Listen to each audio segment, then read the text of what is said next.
अरविंद केजरीवाल की आम आदमी पार्टी या नरेंद्र मोदी की बीजेपी, दिल्ली विधानसभा की 70 सीटों पर कौन जीत रहा है, इसको लेकर चुनाव बाद एग्जिट पोल के अलग अलग नतीजे आ रहे हैं। मतगणना से पहले आने वाले एग्जिट पोल के आंकड़े बहुत कम ही मौके पर सही साबित हुए हैं।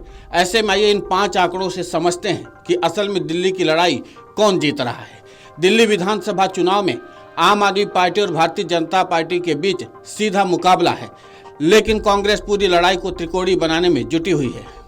आखिर तक कांग्रेस ने दिल्ली के चुनाव में मोर्चा संभाले रखा। कांग्रेस अकेले दिल्ली की सभी 70 सीटों पर मैदान में उतरी है। 2013 के बाद कांग्रेस का मजबूत वोट बैंक आम आदमी पार्टी की तरफ शिफ्ट हो गया। 2008 के चुनाव में कांग्रेस को 24 लाख वोट मिले थे, जो 2013 में घटकर 19 लाख पर पहुंच गया। 2015 में कांग्रेस को 8 लाख और 2020 में 2 लाख वोट मिले। वहीं आम आदमी पार्टी को 2015 में 48.7 लाख और 2020 में 49 लाख वोट मिले। आपने जहां कांग्रेस के वोट बैंक पर कब्जा जमा लिया, वहीं केजरीवाल की लहर में छोटी मोटी पार्टियां भी खत्म हो गई।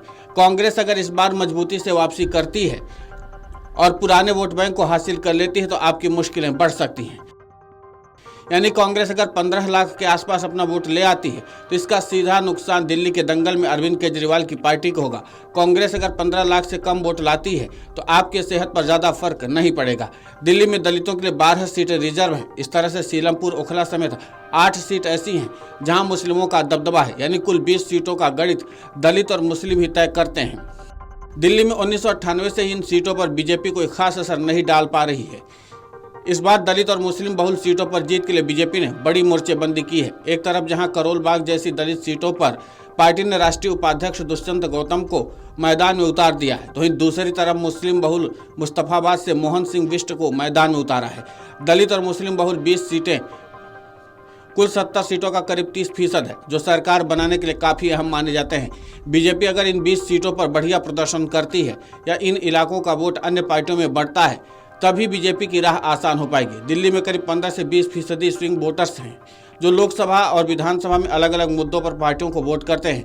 चुनाव में यह खेल भी खराब करते हैं। 2014 के लोकसभा चुनाव में बीजेपी को दिल्ली की सभी 7 सीटों पर जीत मिली थी, लेकिन विधानसभा चुनाव में पार्टी पूरी तरीके से साफ हो गई। 2019 के लोकसभा चुनाव में भी इसी तरीके के नतीजे देखने को मिले। 2020 में स्विंग वोटर्स फिर दूसरी तरफ शिफ्ट कर गए। CSDS के मुताबिक दिल्ली के सभी समुदाय के भीतर स्विंग वोटर्स हैं, जो हर चुनाव में अपना पाला और वोट देने का पैटर्न बदल लेते हैं। इस बार भी स्विंग वोटर्स जिधर जाएंगे उसी की सरकार बनेगी। दिल्ली के चुनाव में महिलाएं और नए वोटर्स अहम फैक्टर बनकर उभरे हैं। इस बार का चुनाव प्रचार महिलाओं पर ही केंद्रित था। आम आदमी पार्टी ने महिलाओं के लिए कई बड़े वादे किए। इनमें 2100 रुपये प्रतिमाह की सम्मान राशि अहम है। इसी तरह नए वोटरों के लिए आपने फ्री बस सर्विस का दांव चला है। कहा जा रहा है कि अधिकांश नए वोटर्स छात्र ही हैं। बीजेपी भी नए वोटरों के साथ साथ महिलाओं को साधने की पूरी कवायद की है। कांग्रेस ने भी फ्री गैस सिलेंडर और सम्मान राशि के जरिए महिलाओं को साधे रखा। दिल्ली के चुनाव में महिला वोटरों की संख्या करीब 67 लाख है, जिसमें से करीब 40 लाख के वोट पड़ने की संभावना है। इसी तरह दिल्ली में नए वोटरों की संख्या करीब 4 लाख है, जो 2024 लोकसभा चुनाव के बाद जुड़े हैं। हालिया महाराष्ट्र और झारखंड विधानसभा चुनाव में महिलाओं ने जिस पार्टी के समर्थन में एक तरफा वोट किया है, उसे ही जीत मिली है। दिल्ली में भी यही बात कही जा रही है। दिल्ली की सीधी लड़ाई आम आदमी पार्टी और बीजेपी के बीच है। 2013 में पहली बार मैदान में उतरी आम आदमी पार्टी 2015 में सबसे ज़्यादा 67 सीटों पर जीत दर्ज की थी। 2020 में आम आदमी पार्टी को 62 सीटों पर जीत मिली थी। 2013 में आपको सबसे कम 28 सीटों पर जीत मिली थी। दूसरी तरफ 2015 में बीजेपी को सबसे कम 3 सीटों पर जीत मिली थी। 2020 में 8 सीटों पर बीजेपी ने जीत हासिल की थी। 2013 में बीजेपी को 32 सीटों पर जीत मिली थी। इससे ज़्यादा पार्टी ने 1993 में 49 सीटों पर जीत हासिल की थी। 1998 में पार्टी को 15 सीटों पर जीत मिली थी। 2003 में 20 और 2008 में 23 सीटों पर बीजेपी को जीत मिली थी। यानी कुल मिलाकर के यह है कि इन फैक्टर पर जो अच्छे से काम किया होगा, उसी को 8 फरवरी को दिल्ली की कमान मिल जाएगी। Video desk अमरउजाला.com।